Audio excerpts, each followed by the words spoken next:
episode 2 of Ed to Shed. We got a lot of good bets. This is a 15-card fight this week, Steve. How excited are you? I'm pretty excited, to be honest. There wasn't a lot of star power last week, but there's a lot coming up this week. I think you hit the nail on the head when you said star power. You know, we've got a rematch because the guy who lost his belt, Robert Whitaker, is going to try to get it back. He had to beat 3 guys to get back to this position. And Israel Adesanya, the guy that has the belt now, he's no slouch either. He fought 3 and won 3 as well. So these guys are both riding, 3 wins into the division. I'm going to do a quick divisional rundown later. But for now, I think we should take a look at last week. You said there was a lack of star power, a lack of wins on your side too, if I'm not mistaken. Yeah, well, not a lack of wins, but just not as many as you. That's right. I just love to hear him say it. Yeah, we went to combine 13 and 7 last week. You led it with 7 and 3 there. That's right. I followed up with 6 and 4. And then and you the won Shed, the week I'm tightening it up on you. I'm going to close the gap here. You're only up $15, and we're doing $5 picks this week. Let's not forget. We're going to do $5 picks, so I'm kind of only up 3 this week to start. Let's see if I can widen the gap for us.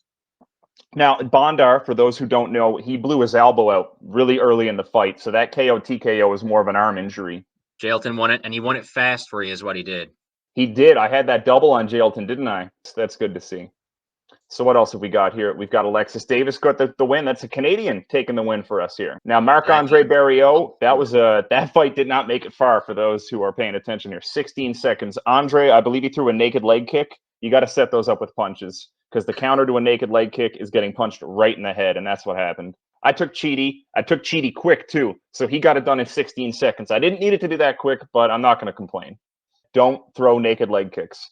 Hakeem, Hakeem's got a lot of layers to his game. He's a really advanced striker. He had lost a match against Movsar Evloev. That was a good fight. And Hakeem, he can keep it going for the full 15. I was disappointed when you took him because I know he can be there in rounds 1, 2, and 3. He's always a good bet. John Castaneda, your boy. Yeah, my boy Miles Johns just couldn't put it together. He started getting hit and he couldn't stop getting hit. It was tough to watch. Now, my boy, Brian Battle, the slight underdog, he got that win, man. He fought hard. His experience shone through. In round 3, it was a bit of a clinch and pray, just control Gore. Gore has heavy hands, but he just could not get them to land, and I think that's where Battle's experience shone through. Yeah, that was a big swing on an underdog for you, and I took the under, and then you ended up getting double on that one. That's right. That's a double dip bet for me, a missed pick for you, and a good pick for me. Yeah, definitely. Now, your boy Brandon Allen, he made quick work of Smiling Sam. That was that went as expected. Let's be honest. I took a Rosa earlier there. One of my first picks, if not my first one. My first pick came out with the easy win. Took it long, but you took it long, so we washed out on that one. We washed out on that bet, right?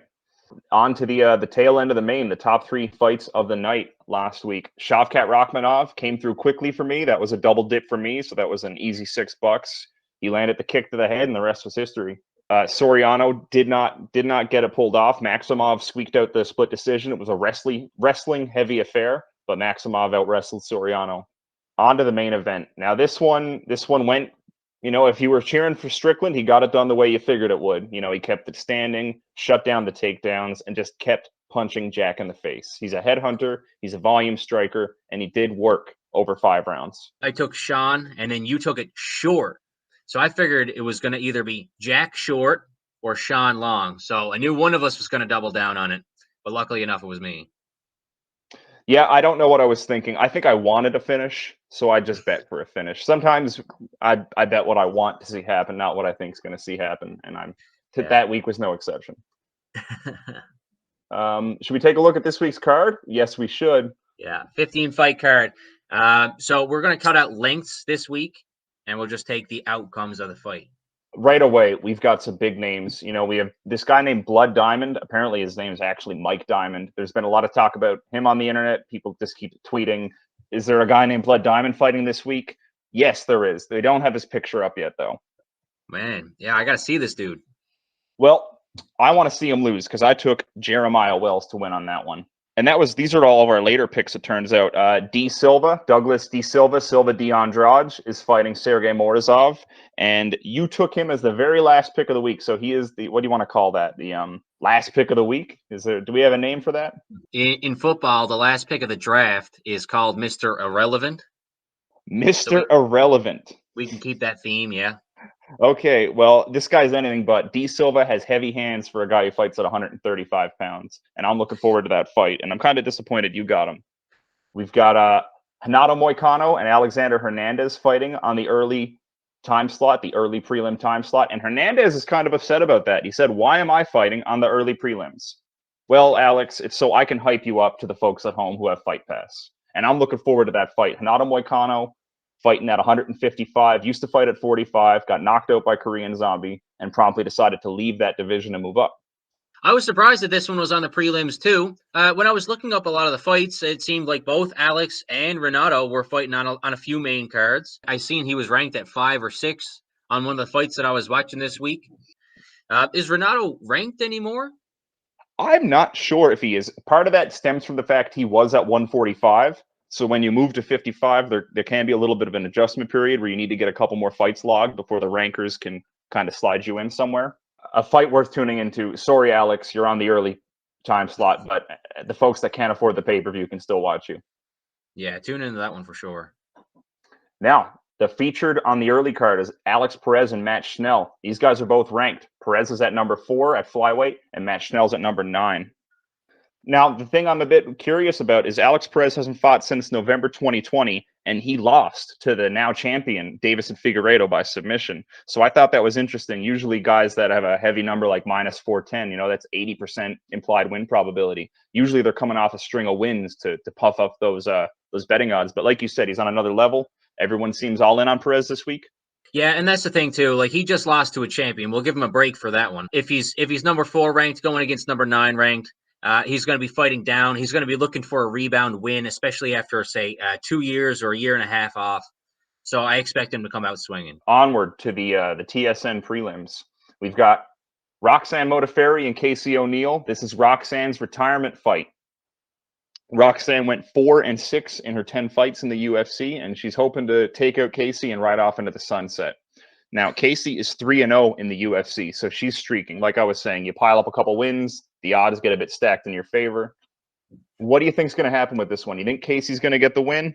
3-0 in the UFC, but all 3 stoppages. So, yeah, I don't think she's just going to get the win. Maybe take out Roxanne, leave her with a KO for a final match there. Ooh, that's going to be dirty.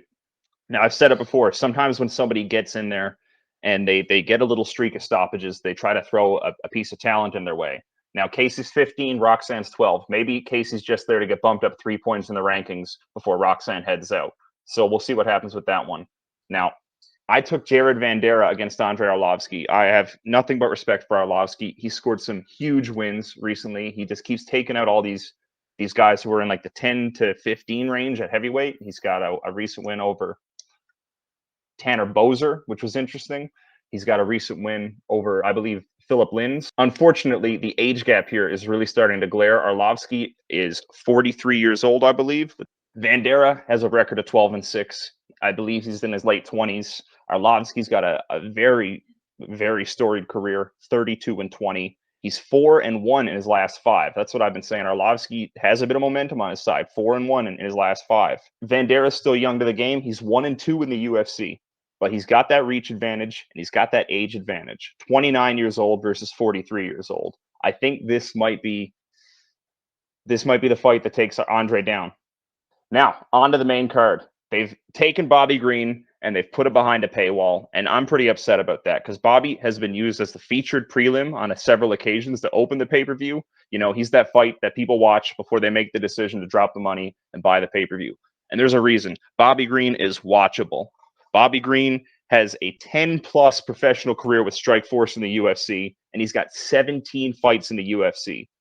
And despite the fact he was on a 5-year decision streak, I would watch any of those fights again. He's got a very entertaining style. He likes to keep his hands down and just move his head out of the way of the punches. Yeah, nothing wrong with a fight going to decision as long as it's entertaining.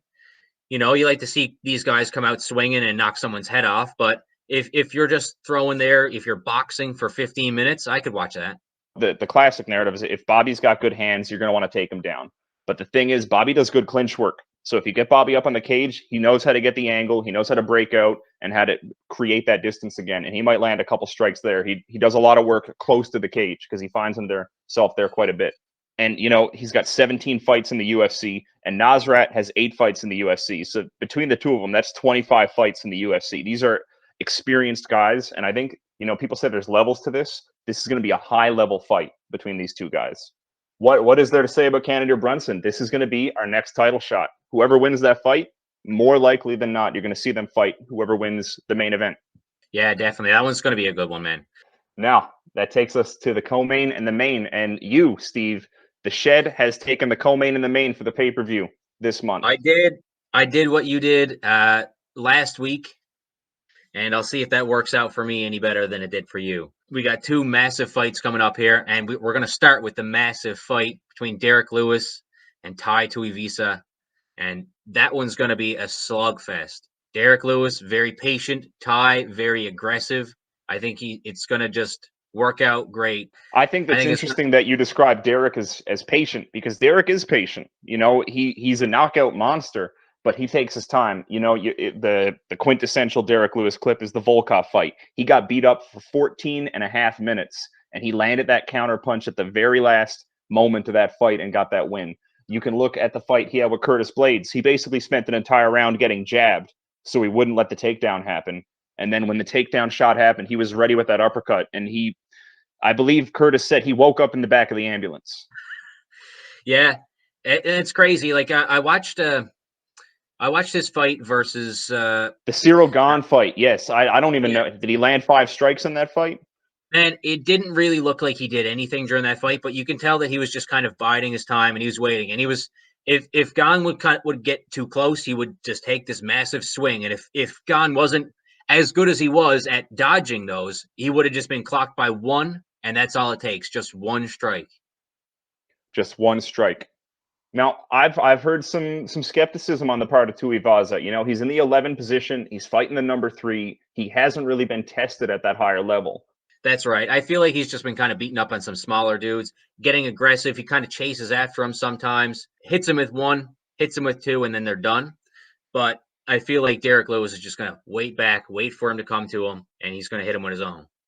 Now, the main event this week, I've seen the original matchup of Adesanya and Whitaker, and Whitaker tries to write it off as a nerves, as not having his head there, but I think he had a strategy that could have worked. He was trying to close that distance quickly and aggressively with Adesanya, because Adesanya is a notorious counterpuncher, and he likes to use his range, and he likes to keep that distance, and Whitaker was trying to close in that gap. We see a lot of, discussion on the internet about Whitaker's aggressive wrestling and if that's going to play a factor. Well, I don't know now. It seems like a lot of people were trying to take Israel Adesanya down before, but I think he's improved his grappling a lot better now. I think Robert Whitaker would be in trouble if he was trying to rely basically on the groundwork and wrestling game to take down Izzy, but he might not have any more choice. So I think it's interesting that you said he worked on his grappling, because he did win 3 in the division, like I mentioned, but he actually tried to move the 205 and he took a loss in a grappling heavy bout with Jan Blachowicz. Yeah, I think that was a big training moment for him there. He kind of realized he needed to add this different level to his game. So if you fight against Jan Blachowicz for 25 minutes and he just lying on top of you for 20, you're going to try and do something about that. I think you're right. It's been said that you can learn a lot more from your losses than your wins. And hopefully Adesanya went back to the drawing board and learned how to keep his back off the mat going into this fight. And I don't think Whitaker's going to wrestle. I think Whitaker likes to throw that head kick. He likes to work his striking, and I just don't think this is going to become a wrestling match. But that is the intriguing element of this fight. Will there be wrestling? Will there be a round wrestling, 2 rounds? Will there be control time or takedowns that affect the scoring? Do you think this is going to be a stoppage or a decision? A stoppage. I think Israel is probably going to knock him out. That's my guess. With that, let's get into the draft. Let me get our picks up, and we'll go from there. So, Crocker has gone through, and he's used his Excel wizardry to cook us up a list of the 15 bouts, and we can see our heaviest underdogs are in the top left corner, and our tightest bouts are on the bottom half of the sheet here. Yeah, so I was up first there, so I'm probably going to start off with a 1.24 since it's at even odds against each other. So for $5, I'm going to say Alex Perez is going to win the match. First pick overall. Yeah, like we were saying earlier, I think just Alex is on a different level. I think he's just going to beat up on Schnell. and probably beat him up for about 15 minutes or so. Unanimous decision for Alex Perez. You know, you see it at 125. A lot of the times they don't get a pure knockout, but they'll beat a guy down into submission. Because just because they can't knock you out with one punch doesn't mean they can't end the fight with 20. So on that, I'm taking Kyler Phillips. Now, he's also fighting at 135 pounds, I believe. Kyler Phillips has a record of 9-2. He recently lost to Raulian Paiva, who lost to Sugar O'Malley. But before that, he was on a 4-fight win streak. He's a heavy favorite, and I'm just going to roll with my boy, Kyler Phillips. I was going to take a 1.24 here, but instead, I wanted to make sure that I solidified Israel Adesanya on my side here. So I'm going to take Izzy at 1.38 as my second pick in the draft here. I think he's going to get the work done, go 2-0 against Whitaker, defend his title, stay champion, win me $5. Interesting you should say that. I'm just a big fan of Whitaker, so I couldn't take Adesanya in good faith. Otherwise, the numbers say everything you need to know about that fight. I'm going to take Carlos Ulberg. I believe he's training with Adesanya, so hopefully their camp gets those 2 wins, right? Yeah, those big camp Ws. I was big on Ulberg too. I was going to take him next, but snagged him on me. You went and did take another heavy favorite. I believe you took Casey O'Neill next in the draft. Yeah, I figured I'd take Casey O'Neill. Good value there this late in the draft. I think she's going to come out, probably finish it in the first, second round, maybe early in the second. Give Roxanne an early retirement package there, I think. Oh, man. Look, I love Roxanne. I hope she gets the win. I'd love to see her ride off into the sunset. And thankfully, I actually get to cheer for her because you took Casey O'Neill. Next up, I'm going to take Max Grishin. Not a whole lot to say about this one. I'm just taking Max Grishin. Yeah, so next up there, I took Jared Cannonier. I watched a couple of his fights this week. So he fought and lost against, who was it? Robert Whitaker? That's correct. He fought Whitaker. Now, he did get kicked by Whitaker, which broke his arm early in that fight. So he wasn't able to mount much of an offensive beyond that, but he was still in that fight for 3 rounds. Yeah, he was still in that fight for 3 rounds. And if you look late in the 3rd round, I mean, he started to get some momentum there. Like if that fight had to have lasted a bit longer, he might have actually been able to score a knockout there, but he just wasn't able to muster enough offense to get the decision win with that big injury. But that being said, he's facing a lot weaker competition this week. He's a bigger guy. I think he's going to take the win easily. He's been in that division. He's fought the number 1. Now he's fighting, I believe, the number 4 in Derek Brunson. So I'm going to take the last heavy favorite, and I'm going to take Ronnie Lawrence. Yeah, so you'll clean up on the heavy favorites there, and I'll take one that we were both talking about earlier, Bobby Green. You know why he's going to win. I know why he's going to win. Bobby Green can hit you without getting hit, and that's all it takes. I commend your choice in Bobby. If you didn't take him, I would have. Yeah, but you do have Nasrat, and he could come out and have a big match. If Nasrat can close the distance and make some grappling happen, he can muscle out that decision. I don't think anyone's getting knocked out in that fight personally. Next up, we got Jared Bandera. I think he's just going to beat up Andre Arlovski. We've seen it happen before, and we'll see it happen again. Definitely see him coming away with the win on this one, too. I wouldn't have been taking Andre. And you've took Hanato Moicano, minus 170. So I took Hernandez Moicano. I think he's going to have a big match this week. I feel like Alex Hernandez is going to start off pretty strong. He's going to come out swinging early, probably wear himself out a bit with his weird, awkward stance. And Moicano is just going to be patient, let him wear himself out, and he's going to start taking control later in the rounds, later in the fight, and he's just going to outlast them, maybe in a split decision if he gives up round 1, but he's going to win it. If the two of them decide to play grapple with each other, if they decide to, make this a grappling match, we could see a submission out of either side earlier. So I'm just going to take the next heaviest favorite in Jeremiah Wells. And I'll pretty much take another heavy favorite there. A heavy man. Derek Lewis. That's right. Derek Lewis, Taito Iwaza. There's going to be 500 pounds a man in that octagon Saturday night. That's going to be a heavy bout. That's going to be a big one. That's going to be a big fight. But like I was saying, I think Ty is going to try and put some pressure on Derek Lewis. If he slips up, makes one mistake there, Derek's going to catch him, and he's going to make him pay. Having pressure and having strength isn't going to win you the fight. You actually need that layer of talent and that technique that puts you at the other guy's level. Lewis is going to cut that corner. He's not going to get backed up to the cage. He's going to have some strikes. He's going to get out of there. And I think you have the right idea with that fight. I think he's just going to outclass Tuivasa. So that takes us to our last 2 picks of the night. Now, Bay pick of the week, we got our boy Mark Shane. His girlfriend picked AJ Dobson. Shouts out to Mac. I hope AJ Dobson gets the win. She knew a guy named AJ, and he was a nice guy. So we're going with AJ Dobson in this pick and bout. And then you took our boy D Silva, Douglas D Silva, Silva D Andrade, last picked of the week. Yeah, I took him. I took our favorite dog. We were both thinking the same thing there, letting each other take Sergey. No, yeah, we don't fall for those tricks on Ed to Shed. No, I was surprised that you didn't just go ahead and take Silva to Silva to Silva. But, I'm kind of happy you left him for me, at least right now. That's it. It's part of our strategy. I'll leave a dog I like, hoping you grab the favorite side. Sometimes you do, sometimes you don't. We've got the draft complete. The bets are locked in. $5 a pick, $75 on the line. Yeah, it's going to be a big card here. $75 on the line each way. But that's not the only betting action that's going to be going on the weekend. That's right. We have the Super Bowl. So we're going to do the final Super Bowl special here now. So last time I was on here, I was saying probably take the under 48.5 is my pick for the Super Bowl. The under hits on Super Bowl a lot of times because we have teams with good defenses in the Super Bowl. People expect a flashy, big scoring, high scoring matchup, but half the game is defense, and we're going to see some big defensive plays in this game, I think.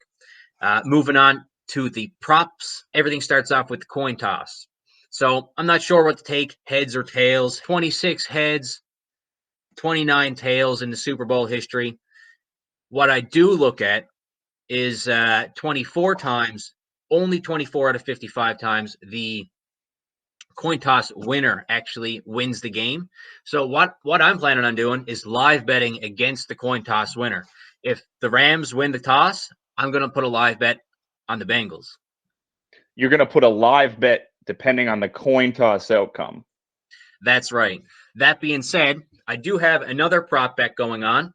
I expect the Rams to win the game. So working backwards, I'm going to take the Bengals to win the coin toss, but I'm also going to parlay it with the Rams to score first. So assuming that the Bengals win the toss, kick it off to the Rams are going to come down and score a touchdown or field goal first thing. That's that parlay hitting easy. Run us through your perfect outcome. You want the coin toss to go to the Bengals. You want the Bengals to kick to the Rams. You want the Rams to score on their first possession. That's it. It's as easy as that. So in the first it's as easy as that, folks. I'll have one parlay one already. Yeah. We could take the coin toss for first pick next week. That's a good idea, actually. Well, you took D Silva. I'll take heads. You'll take heads? Or whatever it is. Usually it's the commemorative XLV logo is heads, and this picture of a helmet is tails. Yeah, man, you'll take heads. I was feeling strong about heads. I feel like I think we're going to see a long streak of heads coming up here now. It's never had 2 heads in a row in the Super Bowl without a third. So if it's heads coming up, definitely heads next year. Mark it down on the calendar. Consider it marked. That being said, I do have a couple of other prop bets to go for. I got Stafford over 5.5 yards rushing. He's hit this mark in 3 of the playoff games so far. But the quarterbacks take things in their own hands when the game is on the line. You're not worried about injuries in the Super Bowl that much because you got the whole offseason to rehab. He's going to take off. He's going to get 6 yards and a key first down easily. I have Burrow to throw at least 1 interception. The Rams defense is top tier, and the Bengals offense is pretty good, but the offensive line is not. So I think he's going to get pressured. Maybe a ball is going to get tipped. It's going to get deflected. Interception. That's an easy one. So besides that, it looks like there's a roughing the passer penalty prop up there for yes. It's 2.15 odds. So it's going to pay out double and a bit if there's a roughing the passer penalty. There's roughing the passer penalties in a lot of games. They're never justified or rarely justified, but there's going to be one in this game. I'm going to take yes for the underdog for the big odds there. Van Jefferson's been banged up a bit. Odell Beckham has been consistently picking up his game ever since getting traded to the Rams earlier in the season. I'm going to take over 5.5 catches for Beckham and over 67.5 yards for Beckham. And the final prop bet is a kicker prop bet. Evan McPherson, the rookie kicker for the Bengals, he's been on a tear lately. He's going to have over 7.5 points scoring. So that's either 3 field goals himself or 2 field goals and 2 extra points. It's a lot of action for the big game. I really hope your picks hit for your sake and mine, because I've got Rams under 48.5 as a parlay. So I heard recently, 8 weeks ago, the Bengals were 50-1 to win the Super Bowl. Yeah, nobody expected them to win the first game of the playoffs or the second or the third. They've been underdogs the whole way through, including this game. But, anything can happen, man. So I was going to deep dive the 185-pound division. I decided we're going to split it. We're going to do it in 2 parts. This week, we're just going to talk about ranks 6 to 10. Our anchor at number 10 in the middleweight rankings is Kelvin Gastelum. Kelvin has lost to Adesanya. He's lost to Robert Whitaker. Has a loss to Jared Cannonier on his record. He's got a loss to Jack Hermanson on his record, a submission, a heel hook. It was a real quick fight. Who's number 8? Darren Till. He's got a loss by split decision to Darren Till. So he's got 5 losses in the top 10, and that's Kelvin Gastelum holding down the number 10 spot in the rankings. Just ahead of him is Uriah Hall, who, like I mentioned last episode, he got beat up by Sean Strickland at number 6. And then we've got Darren Till. Darren Till showed up, beat Kelvin, got in there. I think Kelvin was like number 3 or number 4 in the rankings when that fight happened. So Darren Till was in the top 5 with that 1 win at 185 because Till fought at 170. Like I was saying, as the fights accumulate, you really start to settle into the rankings. Darren Till at number 10, he beat number 10, but he lost to numbers 1 and 4. So Darren Till is nestled in at number 8. He's got a loss to Robert Whitaker. I think you have the poster over there. And he's got a loss to... to Derek Brunson. He claimed he had a knee injury going into that fight, but in any case, Darren Till lost to Derek Brunson. Number 7 and 6, that was last week's main event. Sean Strickland was number 7, now he's number 6. Jack Hermanson was number 6, now he's number 7. So, Jack has losses to numbers 2 and 3, who would be Marvin Vettori and Jared Cannonier. He's got losses to both of them. So that kind of keeps him out of the top 5 for now. And with this loss to number 6, he's going to have to fight down. He's going to have to fight some guys, in the 8 to 15 range of the rankings if he wants to get that forward momentum again. You need for the matchmakers to like the way you fit into the rankings. So Sean Strickland hasn't fought anybody in the top 5, and now he's number 6. So we're going to see, I'm guessing he's been trying to angle himself to fight the loser of one of the fights this week. So whoever loses in the top 5 can find themselves trying to fight for their spot in the rankings against Sean Strickland, who's going to try to break into the top 5. So we'll take a bit of a look at that next week after these fights have concluded, so we can try to play matchmaker a little bit and see who can fight who. So we have 15 fights on the card. Crocker went first, so he took 8. I took 7. $5 a pick. We're going to see who comes out on top, and we'll give you all the recap next week on episode 3 of Ed to Shed. Or Shed to Ed after I win this week and take back the title. Tune in next week for Ed to Shed, or Shed to Ed, where we go head to head with your UFC draft picks.